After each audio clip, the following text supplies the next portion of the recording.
What's up, everybody? Welcome back to Jen's Wealth, where I give you timely finance updates so you can make informed decisions with your money. In today's video, we'll cover the biggest crypto and finance trends for September 2025. So if you haven't already, please take a second to hit the like button, subscribe, and hit the notification bell.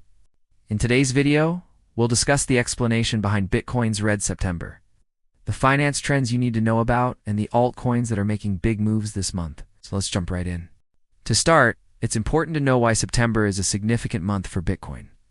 Since 2010, Bitcoin has seen an average monthly return of 1.7% in September, with the worst being a decline of 22% in 2011. What makes September crucial is that it often influences whether Bitcoin will rally for the rest of the year. In fact, since 2014, Bitcoin has posted positive returns in December 75% of the time when September was green. On the other hand, if September delivers negative returns, December has only been positive 38% of the time. As of recording, Bitcoin is priced around $108,000, which is down about 6.5% in August. This August decline was actually its largest one-month drop since January of this year. Regardless, overall, Bitcoin is still up more than 150 this year. So what explains Bitcoin's September weakness? Well, several factors come into play. To start, we have some unique behavioral patterns from institutional investors who continue to accumulate Bitcoin, while also redeeming record amounts from Bitcoin ETFs.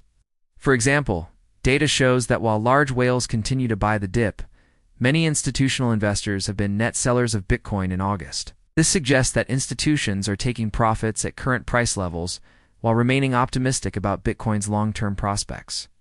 And just to explain, whales are just another way of describing large cryptocurrency holders, and institutions or entities like hedge funds, investment firms, pension funds, etc.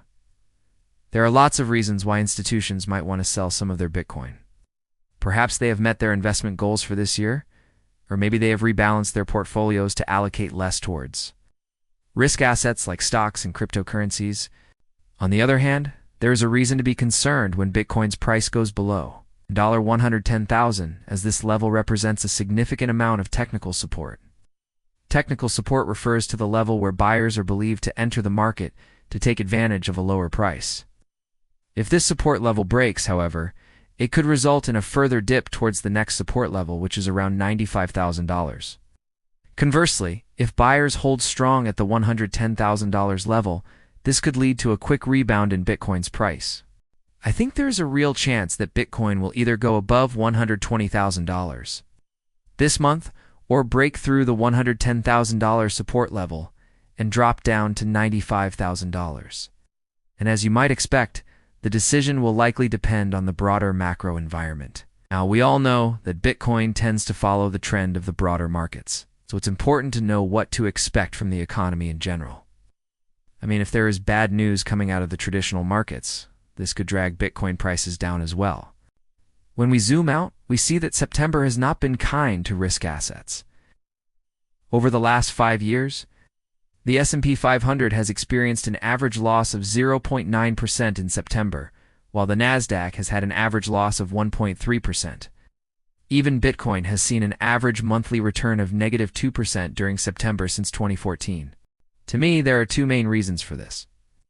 First, after a hot summer, September is usually when investors take some profits, and they move their money into safer assets. Think of it like when you go on vacation. You're excited to spend your hard-earned money and have fun. But eventually you run out of cash and need to get back to work. Similarly, investors may get tired of chasing returns and decide to take a break and assess their portfolios. Second, the end of summer marks the beginning of the new fiscal year for many companies. During this period, companies set their financial targets for the year and budget accordingly. It's possible that the economic outlook for the coming year is not as rosy as before, leading investors to scale back their investments for the rest of the year. Now, when it comes to finance stocks specifically, there are 3 major risks you need to keep an eye on this month. First, we have the Fed's upcoming meeting on September, where the central bank will decide whether to maintain, raise, or cut interest rates. If the Fed raises interest rates again, this could weigh on stocks and crypto prices, which would likely be considered negative news. However, if the Fed keeps interest rates unchanged or even cuts them, This would signal that the central bank is becoming more flexible with monetary policy, which could boost investor sentiment and cause prices to rise. Second, inflation continues to be higher than expected, which could push the Fed to keep interest rates higher for longer. I'm sure you remember when we saw record high inflation in the past 2 years, which caused the Fed to rapidly increase interest rates to try to bring down prices. Now, although inflation has cooled off significantly since then, it's still higher than the Fed's target of 2%. In July, the Personal Consumption Expenditures Index, which is the Fed's preferred measure of inflation, rose 3.3% in the 12 months ending in July. While this is down from 4.8% in June, it's still higher than the Fed's target. So as long as inflation remains sticky, the Fed may choose to wait before cutting interest rates. Third, ongoing concerns about China's economy, which recently made moves to restrict rare earth mineral exports, causing worries about the future of global trade and tensions between the US and China. Many economists believe that a slowdown in China's economy could have ripple effects throughout the globe, potentially affecting manufacturing, supply chains, and even stock prices. For example, S&P 500 companies derive 14% of their revenue from China, according to Bank of America. While those companies most exposed to China saw their shares fall last week, the impact on the broader market was relatively limited. Still, uncertainties surrounding the future of Sino-US relations and escalating geopolitical tensions pose risks to the stability of the global economy. In the bond market, which is usually considered to be a safe place for investors to park their money, there is heightened vigilance due to the rising yields on government debt. See, when governments borrow more money, they must pay higher interest rates to entice investors to buy their bonds. Higher bond yields make holding cash less appealing, as investors can now earn a higher return by lending their money to the government.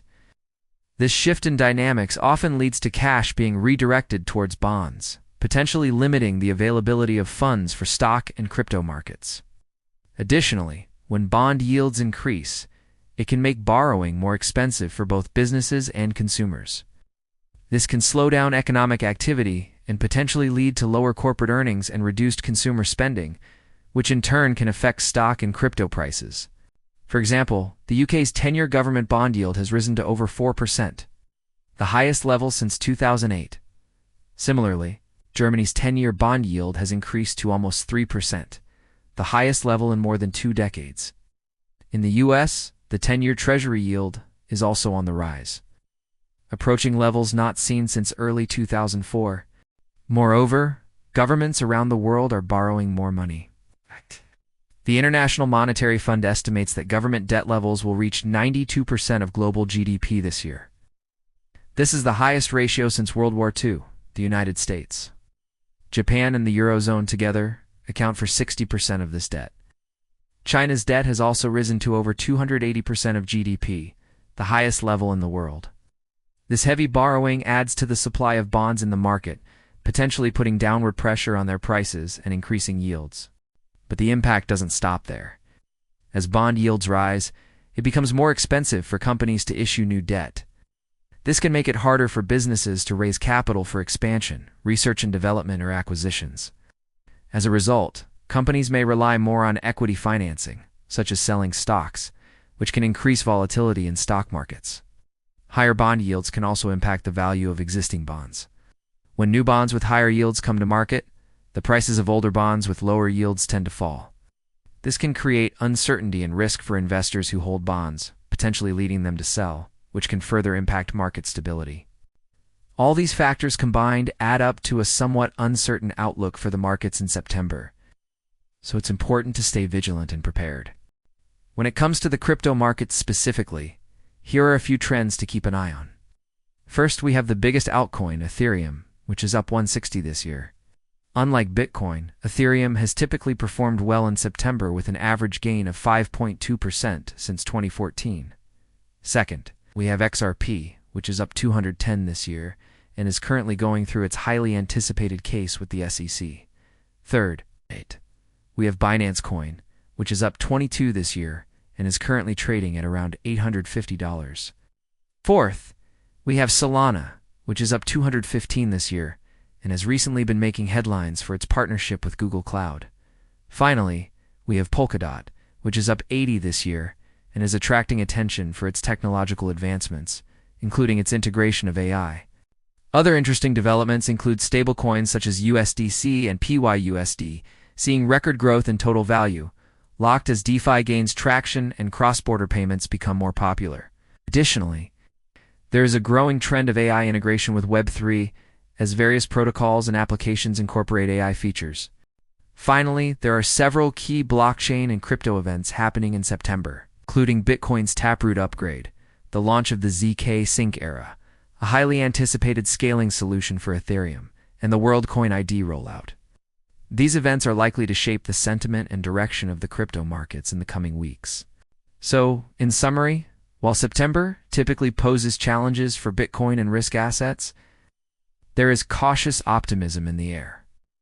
Yes, there are significant risks in the traditional markets, mainly driven by macroeconomic uncertainties, rising bond yields, and geopolitical tensions. Yet there is hope that these headwinds will subside and that the markets will resume their upward trajectory.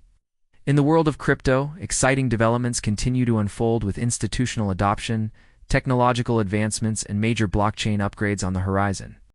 Let me know in the comments what you think. Also, if you're interested in learning more about our macro investing strategy for crypto, check out this video here or check out this video over here for more of my videos. And don't forget to hit the like button and subscribe for more timely finance updates every single week. Thanks for watching.